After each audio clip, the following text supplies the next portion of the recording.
December তার ভিত্তিপ্রস্তর হবে, করবেন হুমায়ুন কবির, কারণ তার বয়স হচ্ছে তাই একটু ধর্মে মন দিচ্ছে। এবং হুমায়ুন কবির আরেকটা কথা বলছেন, নিজের জমি বিক্রি করে 1 কোটি টাকা খরচ করে এই মসজিদের জন্য 2 বিঘা জমি তিনি কিনবেন।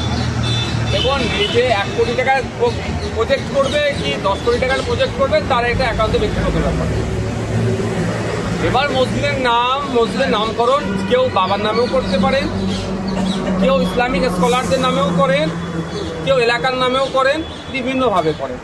হুমায়ুন কবির সাহেব এখন দেখবেন ইদানিংকালে মিডিয়ায় ভেসে থাকতে চাইছেন, সেই জন্য হয়তো নামটা তিনি ক্যাচি নাম হিসাবে নিয়েছেন। অবশ্যই বাবরির সাথে যে অন্যায় হয়েছে সেটা সকলেই জানে, সেটাকে মানুষের মধ্যে টিকিয়ে রাখার জন্য, মানুষের মনের মধ্যে রাখার জন্য হয়তো তিনি এই প্রস্তাব রেখেছেন। তবে পরিশেষে বলবো, এরা হচ্ছে রাজনীতিটা এদের কাছে সব থেকে বড় জিনিস। এরা রাজনৈতিক ফায়দা নেওয়ার জন্য হয়তো মসজিদ তৈরি করবে, বা মোদিজি যেরকম বা বিজেপি যেরকম আপনার রাম মন্দির তৈরি করেছে।